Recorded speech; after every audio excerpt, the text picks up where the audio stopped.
हाय, good morning. आजची morning तिळगुळासारखीच गोड असावी, त्यामुळे तुम्हा सगळ्यांना मकर संक्रांतीच्या खूप खूप शुभेच्छा. तिळगुळ घ्या आणि गोड गोड बोला, पाठीमागेही आणि पुढेही.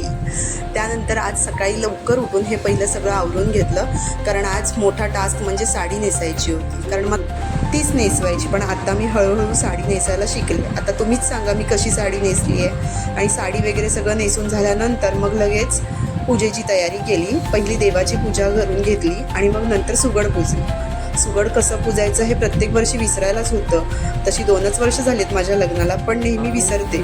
मग आईला किंवा बहिणीला फोन करून विचारायचं कसं करायचं, काय करायचं. आणि हे सगळं आटोपल्यानंतर सुगड पुजून घेतली आणि मग नंतर लगेच जे की साडी नेसल्यावर करणं महत्त्वाचं आहे. आणि त्यानंतर लगेच तिळगुळ. पहिला आधी नवऱ्याला तिळगुळ दिला, कारण तो नेहमीच माझ्याशी भांडत असतो. त्याच्यामुळे पहिला त्याला तिळगुळ देऊन त्याला नमस्कार केला आणि त्यानंतर त्याचं आणि माझं परत फोटोशूट चालू झालं. तसं त्याला आवडत नाही व्हिडिओ द्यायला, पण मी जबरदस्ती घेते. आता साडी नेसली आहे तर थोडंफार मी फोटोशूट पण करून घेतलं.